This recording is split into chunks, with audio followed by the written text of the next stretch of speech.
2021, you became the first prop tech company in Nigeria to join Techstars. We mentioned that earlier, and then you were able to raise $3 million in funding. And then, of course, you won this award we spoke about earlier. So what are the key strategies, what are the innovative approaches that you took, that the company Small undertook to ensure that you were able to get to this milestone and sustain it? So, interestingly, again, 2018, we started in 2017, but we went official in 2018. And we applied for Techstars in 2018. We didn't get in. And that was, we applied for different accelerator, Y Combinator. Y Combinator and Techstars are the two biggest accelerators in the world, right? And we didn't get in, and that was sad for me a bit. But I told my people that we're not going to spend too much of our time in this. We'd rather build the business, because when you've built something, you become, there's a way everybody wants to associate with you. Yes, absolutely. It's easier to sell something when there's a success story. Than when there's a failure in itself is not bad, or not but success, people are attracted to success more than failure, right? So I just said we're just going to build this business, make it, and then and just watch. So in 2021, we're not even thinking of accelerator. It was Techstars that reached out to us. Someone had done an intro about us to Techstars, and then the MD sent me a mail. I heard about you guys. I would like to have a call, and I think the same day I had a call with him. And then it was like, okay, send. So he said, you guys are in. I'm going to send you the detail, or I'll have someone send you all the details form. So you still have to go through the application and all of that. But we're already in before we even applied. Did the process. And all of that, right? They even sort you out. Yes. So and that just speaks to focus on your focus. Rather than distracting yourself. Going around the place. And Techstars became the next level for us in being able to attract investments, attracting investment and just having mentors, people that are really interested in what you do and want to support you to become successful, right? And thankfully, Buy Small also launched around the time we joined Techstars. Buy Small launched in July of 2021. We joined Techstars in October 2021, right?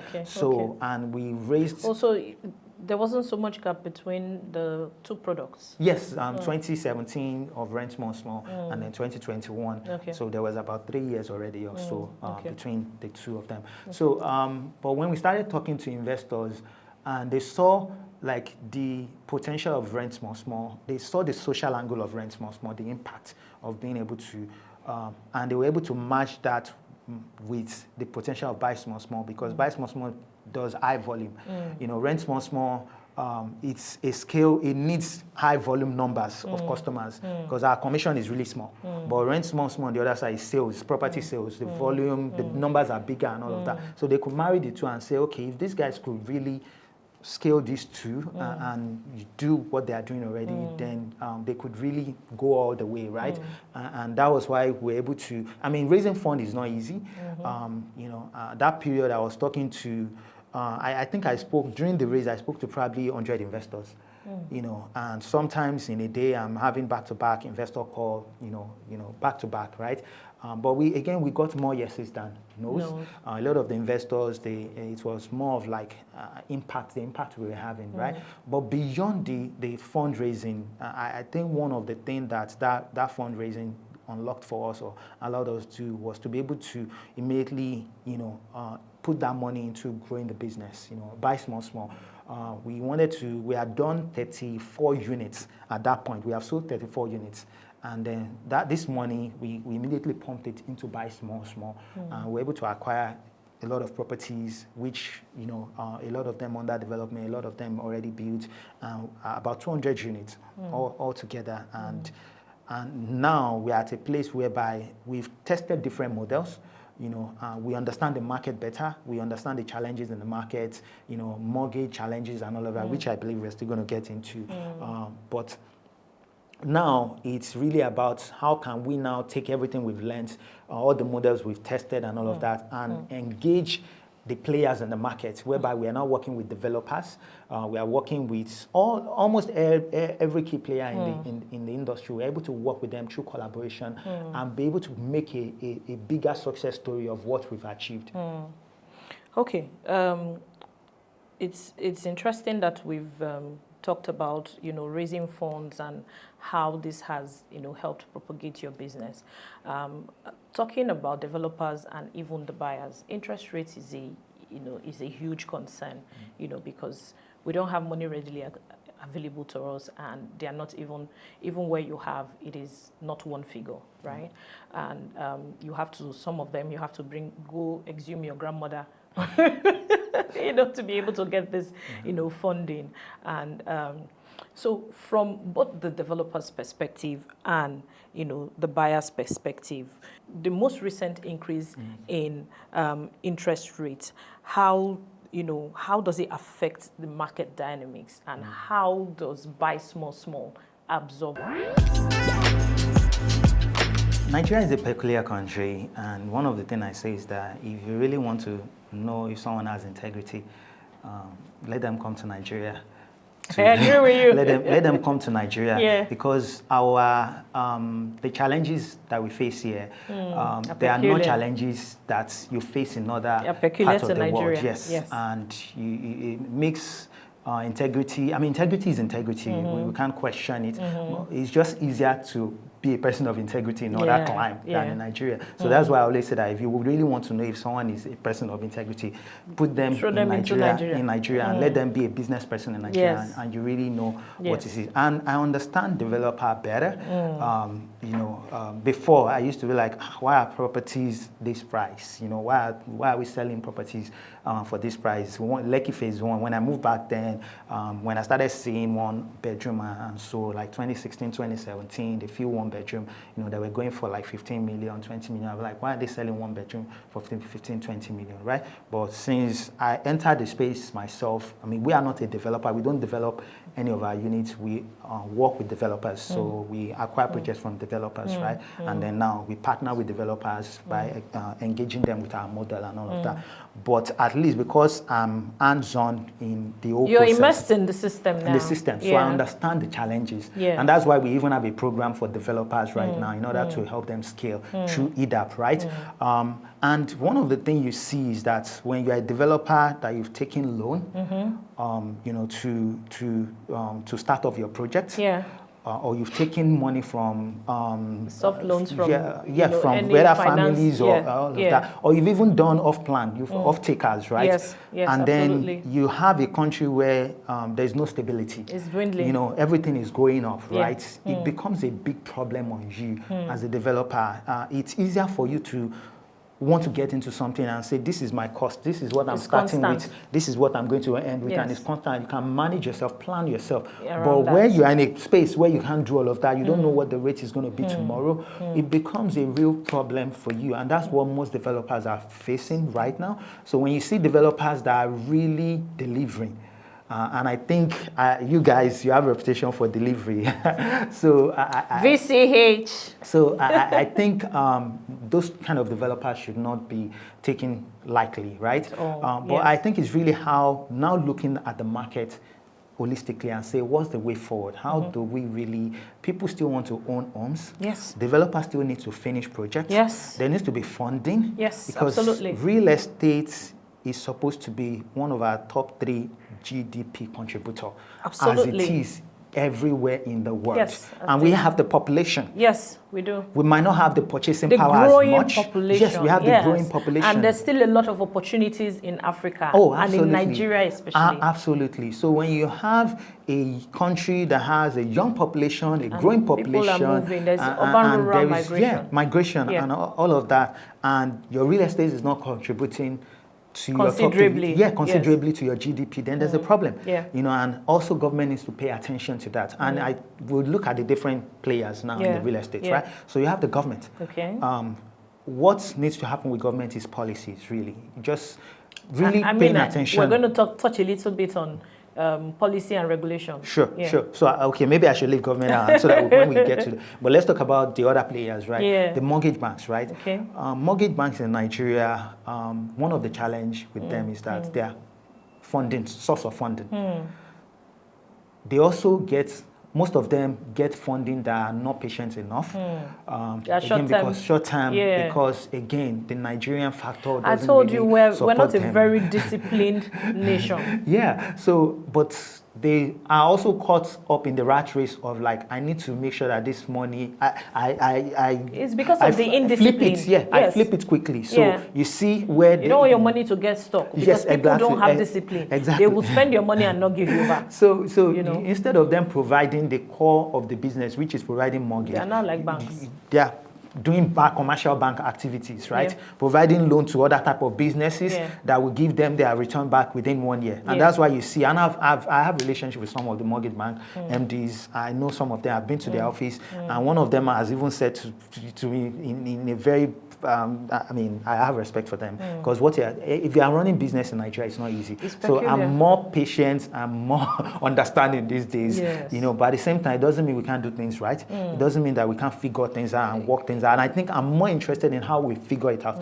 And that's why I started with integrity, right? Because most developers, they use the economy and everything that is happening to excuse themselves from doing what they are supposed to do. Best practice, right? And I'm going to get to developer, but let's say finish off the mortgage banks first, right? So they don't provide as much mortgages to the people that they're actually supposed to be serving. Rather, they are providing this, So I think there needs to be a collaboration between government. There's so much requirements. Yeah. So people run away. Let's talk. So like I was talking about exhuming their grandmas. From the grave. I've applied for mortgage before 2018. Okay. When I now decided I was going to get an opportunity came for a 3-bedroom at Oniru for a good price, and I engaged a mortgage bank. Right. The amount of fees you needed to pay, if you start the chart fee, this fee, and I paid everything, and I still end up not getting the mortgage because, again, I had other sources of income that are non-Nigerian based because I invested the fund, the money I made outside before I moved. I had invested it, right? But my primary source of income is rent small, and that my salary at that point was 150,000 or 120,000 or so. For a founder. Yeah, for a founder. So I went 1 year without salary. This session is not enough for you because I want to also go beyond being, rent small CEO and telling all of these stories on how you started your journey to actually taking it into the entrepreneur aspect of this business, how you actually, you've talked about a lot of strengths like focus, discipline, integrity, how those have played to your success, with this business. Let's have you finish up with this mortgage banks. On the mortgage side, I didn't get the mortgage. Again, after paying all those fees, and when I was told I couldn't get it, I was like, so all the fees I've paid, can I get my money back and all of that? And they said it's only this and this is what they will return. I was like, and then I called the MD because I happen to know the MD of the bank, and he said, "Oh, sadly, that is what it is, and blah blah blah," and apologized and said, "Tunde, there's nothing there's not much I can do." I mean, now that we have that was when I just knew him then, so there was it's still a very young relationship, right? But so I think there's a lot that can be done with our mortgage because that is one of the way. Mortgage is one of the channel, the path to home ownership, the most flexible path to home ownership is what gives you that time, that ample time. Every other thing outside of mortgage is short term or mid term. Mortgage is long term, right? So it reduces the pressure. On developer side, I haven't said that, yes, there are peculiarities of cost going up, approval, all of this happening, right? I think where integrity needs to play out is really from the onset, the type of contract you sign, purchase agreement. Because, yes, you might not know what your cost is. You can do all the permutation in this world. Things will still go. In Nigeria, the Nigerian factor will still play out. So there can be terms or clauses in your contract that says that if things go beyond certain... Well, knowing the Nigerian buyers... Yes, I know. I'm still coming back to the Nigerian buyer, right? Because I know that one of the reasons why the Nigerian buyer also don't want to be in... They don't want open-ended contract. Yes, absolutely. Agreements. Yes. Whereby they are now susceptible to anything that because happens, they could be taken advantage of. But at the end of the day, are you going to be in a place where you are not going to be able to deliver, and the customer also don't get the product, right? So I think we've tested it. We've seen that it can work, whereby you don't, the greed part, there's a way you can do it that it already speaks that, oh, you're being greedy. But there's also a way you can do it that says that this person is really, stretching it, or is stretching it, and all of that. Instead of you attracting 100 customers, all you might attract is 10.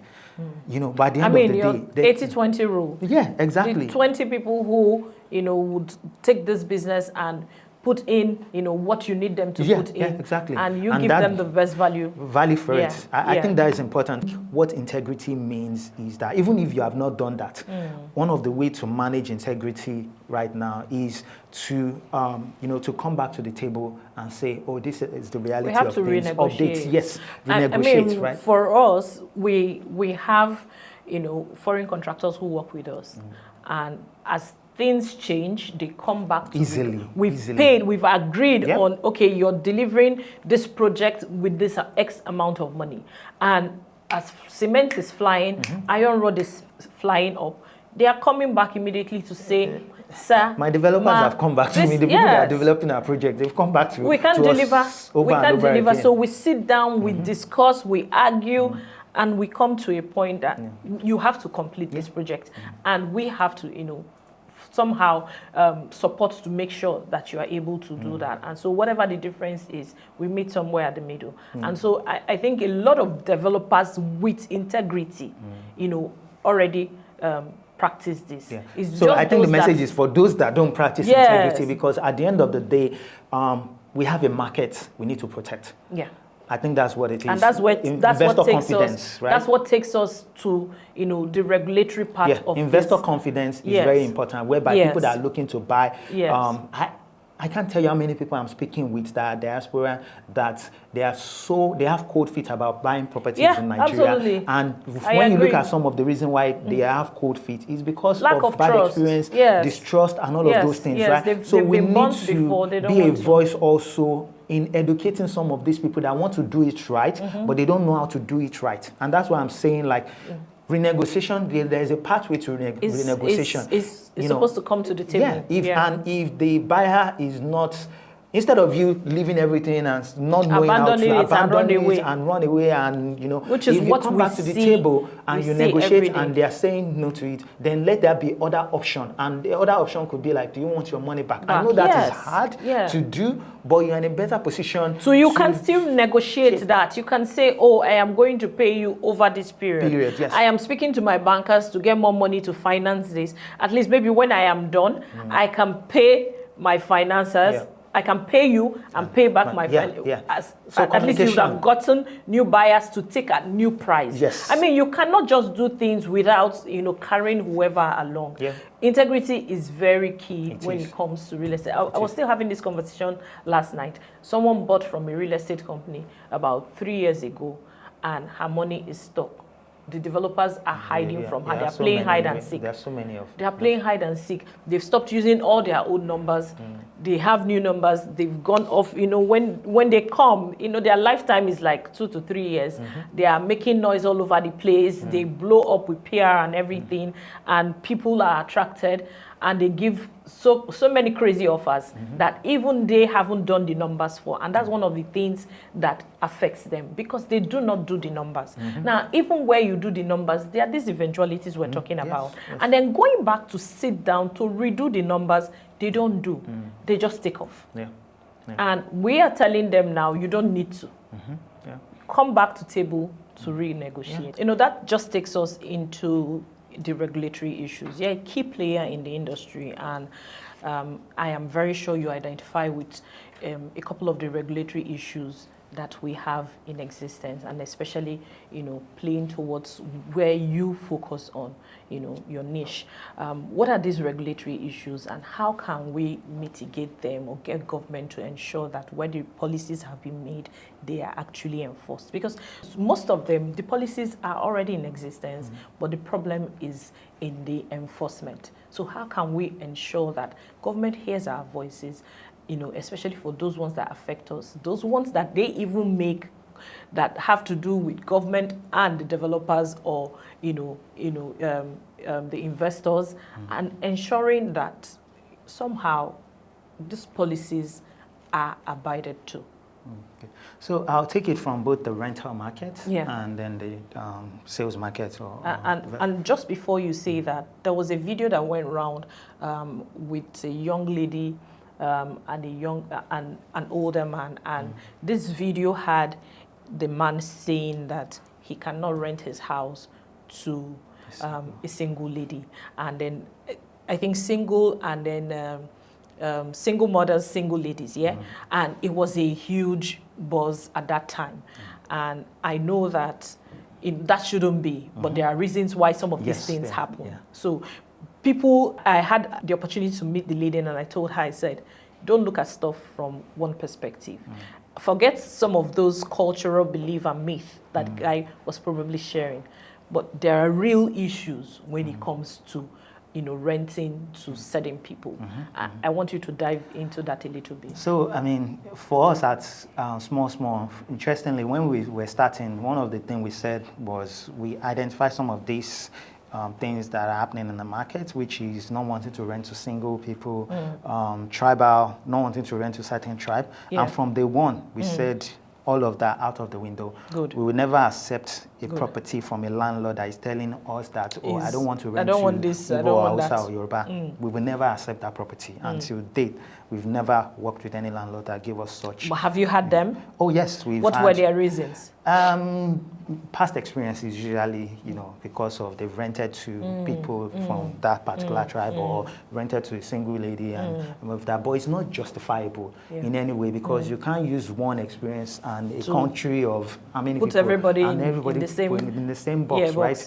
Rather, let's look at how we can improve the process, and I mean, for us, our model allows us to really have our eye into, how people live and all of those things, right? So, but coming back into the policy and regulations and all of that, right? For the rental market, and I'll speak on Lagos because I think for each state, there are peculiarities. Yes, there are peculiarities, right? When you look at the tenancy laws and all the regulation policies that guides tenants rental in Lagos, a lot of them are outdated, and Lagos State government they've actually identified that they are outdated, and they are making changes to those policies today. And one of it is like if you are the 1 year, 2 years upfront thing, for example, right? Like there is no clear law that says that a landlord, I mean, even though they reversed it, whereby they said you can't collect rent 2 years upfront anymore. It used to be 2-3 years. Yes, you can do as much as you can. You can, but there was now a reversion of like, 1 year is the maximum you can do, right? But there's still really no clear policy around how that is enforced. It's not enforced. So you have so many policy around the tenancy law around that time, right? But in terms of the developer, property sales developer, I think that one, there are bigger problems beyond the rental, right? Because a developer who wants to develop a project, the type of approvals you need to get to develop your project, right? You just have to go through so many offices, so many bureaucratic process to get that, and that eats into your time. It's into your cost as well. When people are buying properties, there's no clear path to confirming the titling or the originality of the title. I mean, you go to Alausa and all of that, but what does it take for us to have a digitized process whereby, and I know that, I mean, Lagos is a forward-thinking state. They always are ahead in so many things, and I know that the government is paying a lot of attention into regularizing a lot of these things, right? And I think it will shape or inspire other states as well, right? And of course, we have more engagement in Lagos, right? So you have those policies and regulation around, titling of documents, approvals, and all of that. But when it even comes to the process to getting a property, which is where mortgage and all this other comes in, right? Everybody just does their own thing, right? Mortgage, bank, what it takes for you to get banking license is not child's play. Whether microfinance bank, whether it's mortgage license, and all of these banks, if they are not uniquely created to serve a different type of market, right? Then everybody will just have one license, which is banking license, right? You have a microfinance bank because the government wants you to serve SMEs. Yes.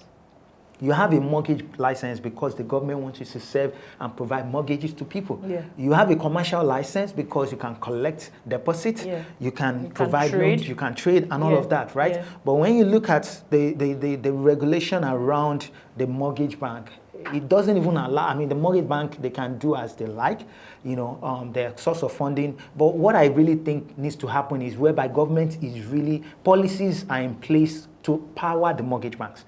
Because the reason why they are doing what they are doing is because they are not powered enough. They are powering themselves. Yeah.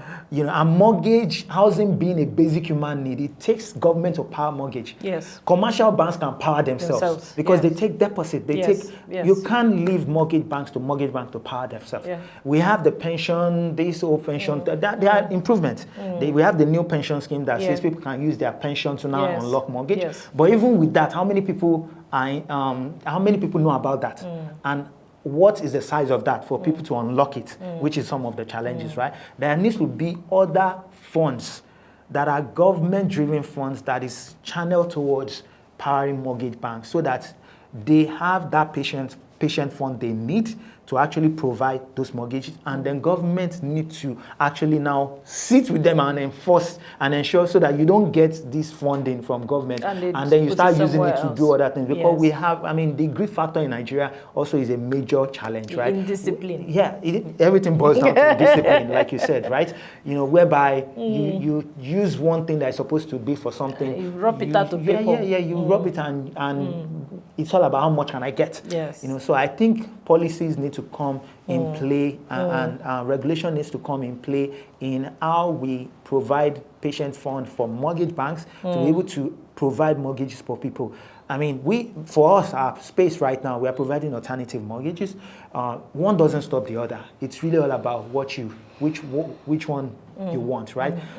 But I don't think we'll have the opportunity we have as much as we have it if the mortgage banks are truly as functional as they should be, But at the end of the day, we've also seen that, in fact, it should be a case whereby we're able to partner with mortgage banks, we're able to collaborate. And the reason why I know some of the mortgage MDs I know today is because of we're looking at collaboration opportunities. Yes. But when we saw that their goal and what they were doing is very different from what we wanted to achieve. What a mortgage bank should do. That was when I had some of this insight I had, because it wasn't somebody telling me. I've sat with these people and I've heard it from their mouth, and they say it without, they don't feel any bad, they don't feel shy. Have to source their monies themselves. They say have to make money because they're running an organization and it has to be profitable for them to be able to carry on their they don't hide it under they do it. They will tell you, where I'm getting my money from. So it became obvious that, what, maybe in the future we might be able to collaborate with them when we get it right. But for now, let's do our own thing. And that's why we provide all the alternative packages we have, from buy to let to buy now, pay later, to own now, pay later, to buy to co-own. So we have about 5 How do packages. you make money from buy to pay later? So buy now, pay later, right? So again, it's different model. Right, Buy Small Small is a product that has different packages, and each of the packages are different models. So Buy Now, Pay Later, the idea behind it is that, the model is that we have people that want to own homes, but they don't have the deposit, immediate deposit. They have things that they can unlock, but they don't have the immediate deposit. They need time. So we give you a window of time. So you only pay the 5% transaction fee to lock the unit. So there's something we call lockdown fee, right? You pay the 5% to lock down the unit, and then we give you a window of time to make the down payment, right? So that window of time allows you to either unlock something, sell something, or whatever, right? And that window of time can be as high as 9 months, And then once you have the deposit, then you can now start a payment plan. But that Buy Now, Pay Later comes with interest. It's the only, out of all the 5 packages that we have, it's the only one that comes with interest because of the model, the structure of it, right? We've given you 9 months in the first place, up to 9 months to even find the money, the deposit, right? So in the 9 months, you're not charging? Yeah, in the 9 months, we're not charging, but we've priced properly. So that's the thing. We've priced, we didn't even, there's no even purchase agreement. Because the only thing we've said is that we've allowed you to lock this unit by paying this, this 5%. fee. And so, well, like I asked earlier, when this whole fluctuations and co happen, how do you then come back? So we are able to, first of all, we've priced right. Okay. We've looked at the market and say, oh, these are and all the things that most likely will happen. So this is the price we need to go into the market with. And you have to, as a consumer, you have to see, like, what are my alternatives? If I'm not going with these people, even though they might, so we're not cheap. Let me put it that way. We are not cheap from a place of the price of the property. You know, you might be able to get that same property cheaper somewhere, but what it will take you to unlock. What is the unlock it at the other place. Yes. Yeah, it's going to cost you higher. You don't have window of time to. Yeah. You don't have. They would not collect 5% from you cash. And all of it, right? So that. But at the end of the day, when you compare apples to apple, you actually see that there's value here at the end of the day. So buy to let, for example, that one requires you to make a deposit, and then the rent pays the balance over a period of time. And we have a third-party financing that is allowing us get the funds needed for that property today, so that we can pay off the developer. So buy to let is open to. I mean, all our packages are open to developers, partnership with developers. We just ensure that the model works, because we've actually tested the model with our own money. We've run the model with billions of our own funds, and there are models that we've shut down that did not work, that we could immediately see that this model is not working. You know, let's shut it down. As early as last year. And that's why I need to have that session of entrepreneurship, your failures. You know, so you can tell us about your failures and you know, those learning curves. Okay, so let me quickly, so we can wrap up the session. You're a prop tech real estate company, and you know that buzzword is everywhere. Prop tech, and a lot of people are trying to imagine what are they even talking about. I want you to just, in a few lines. Prop tech just means property technology, and for all it's worth, technology is just a technique to doing something. It's a means to an end, not the end in itself. You know, and there are different levels to technology or to techniques. There are the basic, you know, which is as basic as just setting up a website, you know, and I think today in the digital age, every company has a website. I'm very sure, you know, you have a website as well, but there are other, there is an advanced level that is more technical, you know, where an entire model, like the old rental structures example, but with Rent Small, where the old payments, security deposits, selecting of dates and all of that, the whole inspection, virtual inspection, being able to use AI to map all the properties you've inspected, and being able to give you a review in one place where you can see and be able to say, oh, these are 5 properties I've inspected, this is the one I like, you know, and then automation of payments and all of that, right? So they're advanced level, right? So PropTech is really about technology. It's really about using technique to achieve. Yeah, to achieve a goal. For some companies, you don't need that advanced technology, you need the basic technology, even though if you see the need for you to advance your expansion, then what you should be looking at is looking for readily available solution that you can, companies that provide readily available solution, which in this case software and all of that, that you can partner with, and because they are tech companies, right? Rather than you trying to build that technology yourself. Because what usually happens if you are not cut out for as a technology company and you are trying to build tech solution in-house, you can build it initially, but managing it becomes the problem, you know, and that's why you see, you know, so I would advise, I mean, yes, there's buzzword around property technology, but don't go and spend all your money to build tech solutions because you want to be a technology company. If all you need to play at is having the basic your website, because your core is not, you are not a technology company, you are a brick and mortar company. You know, that is what you are a developer. What you provide is project development, right? So you partner with a technology company in the case of small, which is we are set up to scale. We are an enabler. We look at, and that's why I said a lot of the things we've done, we've used our money to power it just to kind of really open us up to the market. But we are not, my investors don't want me to have asset on my books. I'm not set up for that. But we have to do that because of the peculiarities of Nigeria. First of all, nobody will give you opportunity if you have not really, if they've not seen results. That, you know, it's easier for me to walk into any developer office today or meet any developer and engage them. And it's even developers that are even coming to us now, you know, The developers that are coming to us now, almost on a weekly basis, I have developers coming to our office, right? And it's because of our success story, right? So now we can do that because we're a technology company. People invested in my company so that we can use technology to scale the real estate market. And we can do that by partnering with the core people that are doing the core work, whether as a developer, whether as a property management company or whatever you are. We want to provide that solution with technology. So that's really what PropTech is about. You have FinTech, you have PropTech, you have LTech, you have different type of tech, but it's all about technique and using technology to advance a market. Amazing. Thank you so much, Mr. Tunde. Before we let you go, two things. One, you're going to speak to, that young guy or young lady who's out there, who was listening to you, probably looking at you and is like, oh, that 8 years you had to look for, a landlord to sign up. I know, I have been there, experiencing one challenge or the other and maybe about to throw in the towel. So what would you say, to that young person to make sure that they do not make that choice, but to keep, pushing themselves until they get that break that they are looking for?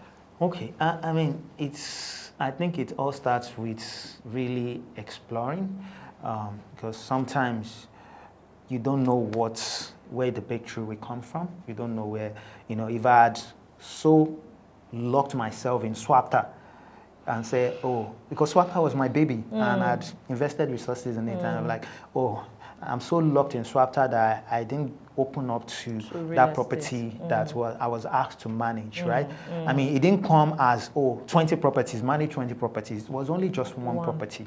And it was supposed to help me support myself while I'm trying to build other. But I was flexible enough to say, oh, why not? Let me give that. This person is even trying to. So that is being flexible, not so rigid and caught up and say, this is, once you've identified and found what you wanted to do and you are making progress, then it's a different case. You can now on your skills and pour everything, put everything, all your eggs in one basket. If you have to, there's a school of thought of being able to put your eggs in one basket in order to see something thrive, right? Focus. Yeah, focus. You've nailed it. That is what it is. And I think that I'm that type of person. Every new idea I've had that I could have made a new business, I found a way to make sure that it stays inside. small, and becomes a real estate. There's that reality of jack of all trade, master of none. It's really, so I found a way to keep that focus and stick to one thing that I believe I'm supposed to be doing, and I'm doing it now, right? So be flexible, don't be rigid. The second thing is, if you're looking into real estate, right? We are lucky on this side of the world from a place of, where other climes, you can't practice real estate without having licenses and all of that. So, and what it means is that, there are pros and cons to that, right? It means that anybody can enter the space. Yeah. But can anybody excel in the space? In the space. So that's now the question. Exactly. But I always say something that every country needs to tailor its development to where it is, the stage the country is, rather than trying to say, oh, this is how it's done in developed world, let's immediately bring it to. A practical example I use is like traffic lights. In a lot of developed country, traffic lights is automatic. Yeah. It works by itself. And they have cameras. And they have cameras, right? But in developing, I've also been to other developing countries, like Thailand, for example, right? During peak hours, they don't allow the traffic light to run by itself. There's somebody sitting and manually doing it in order to make sure that things move the way it's supposed to. There's free flow and all of that. But in Nigeria, we put traffic lights. We want the traffic light to run by itself automatically. We don't consider our traffic and all of that. And that's why you see there's commotion and all of that thing, right? Where some of these other countries, they've thought about, okay, there's peak period. We don't have all the resources and all the tools to manage the end-to-end of traffic. So therefore, there will be some manual until we get to that place, right? So it's the same thing in Nigeria, right? The fact that we don't have licensing and licenses to manage certain industry is good for a period. And for now, when you have a lot of young population that are out of job, it means that there's an opportunity for them to immediately jump into something, be able to have work something to And a provide living, yes. and a living and all of that. But there comes a time whereby all these things will come into play. So the question is like, how have you improved yourself from the time whereby you're able to enter it without any license, without somebody asking for anything, what to networks are you leveraging? Yes, to when maybe there will now be policy, and we're going to get there whether we like it or not, because there are enough players in the market that want to protect the interest of the market and ensure that there are people are not abusing it. Yes. You are going to get, every country gets there. Yes. Every market gets there, right? So how are you going to improve yourself to the point whereby position for that time, whereby you have the right network, you have the right knowledge about it, you have the right skill set and the value system you actually need. Absolutely. So I think my advice to young people is, be flexible. Once you found that thing that you want to do and there's a pathway and you can see some progress with it, be focused. There's one thing that I'm asking myself these days and it's a question that I'm still trying to answer, that over-focus. Is there something called over-focus? Is it a problem? Because everybody knows me. My wife knows me. And shout out to my wife. Hi, Mom. I'm that type of person that if I'm focused on something, because I've learned over time that just straight I like get this. easily distracted. Yes. I get easily distracted. So one of the way for me to beat distraction is actually to increase my height of focus, and I have a young marriage, I have young kids. So thyself be true. Yeah, exactly. So but a lot of people don't know themselves. That is the problem. So, and they haven't gone on that journey of discovery, self-discovery. What does it take me to be on top of my game? And that is one of the things that sustains you. That's one of the things. When people look at my company today and say like, oh, other guys have come into the space in PropTech and there are no more. And God's grace is there, but it's also first the people that surround myself, my co-founders, powerful guys, diligent guys, focused guys, passionate guys, and then also my ability to say, this is one thing I love, this is one thing I identified that I want to create a change in, and I've given it all the focus, and I'm managing that with my family and with my children, and I'm learning to do that. So be flexible, focus, and then the third thing, empower yourself. Equip yourself with the expertise, with the network that you need, and all of that, so that when the market change, you are ready. The market is ripe for you. Yes. You are ripe for the market. You are ripe for the market. Oh, absolutely. Yeah, that's needed. Thank you so much. Thank you so much, Mr. Tunde. This is more than enough for one episode. This is like 3 episodes. You've given, of yourself, and like the 3 powerful things you just said to, any young lady or young guy out there thinking that, oh, this is too hard for me. He has said, be flexible, be focused. And the last one is empower yourself, self-development. Be ripe enough for the market when it is ripe. That's how I'll simply put it for you. Thank you. Thank you so much. So this brings us to, the interesting part. So it can either be a game or a trivia question. And I choose to ask you a question, there's this focused Tunde Balogun, Tunde Daniel Balogun. Tell us one thing that, we do not know, that it could be I'm an artist waiting to blow. Something, out of the blues that, not a lot of people know. Maybe not anyone even knows. Something really interesting about you. Can it be interesting or not non-interesting? Anyways, yeah. Okay, I think one of the things that's changed for me in recent years is my social life. I'm not. You went from being out there to going inside. Yeah. People are saying they want to be outside. Why are you going inside? So I think that's why I say I'm beginning to over-focus. To understand the concept of being over-focused. This is over-focus. We need to look it's something for I want to actually dissect and understand. But it's good for it. So, something has to give way for a time. Yeah. Right? That timing, that's why I want to understand it. Yes. That is it just this time? And what happens after, maybe once I turn 40, which is going to happen very soon, is that maybe I will enter a new season. I'm trying to understand it, but again, I look at myself and how I used to be. Like, if I meet you, I know doctor. I've never been to your house, but I drive to your house all the time when I'm going to my in-laws' place, right? I've now identified that before I would have knocked at your door. Network. I would have knocked at your door. I still network. Yeah. But again, it's deliberate. Yes, it's deliberate. I would have knocked at your door that, hey, I'm here. I'm in this estate. But I don't do that anymore. And I found that it's something that, you know, I'm questioning. So is it that you allot time to, like your 24 hours, you've allotted it to different things? Yes, so I've allotted it to different things, and I've pretty much say I have obligation, I have things I need to do, and I'm so locked into those things I need to do. And it can be, networking can be part of it. It's just that if I've identified networking, time and a specific place. So that social life, I don't have it as much as I should. And right it's now, good and a bad. Yes, that's why I say. So you see these days when there are events, it's my wife that is pushing me and say, you have to go for this event. But I'm happy for her because there's a lot of madness going on outside. I know. So it's better that you are inside for, and I mean, for the period that you're building your business, you're building your family, you need that, you know, focus and direction. And, you know, when that growth happens and there's a bit of a balance, because there's no total balance, right? Then you can begin to, but don't totally shut out socials. Yeah, I think because you make more, you know, you make more deals and, you know, create more opportunities. Yes. I mean, a lot of the deals in the company or a lot of the partnership is through networking and all of that, and social. I mean, the way I met Doctor and all of that, your husband is through social. Even the way the first time I met you, it's outside and at an event, right? So I understand that role. It's just that I would love to do it more. It's what it is. Like I will say again, Mrs. A, I learned that from her, told thyself be true. So in this season where you are, you're truthful to yourself.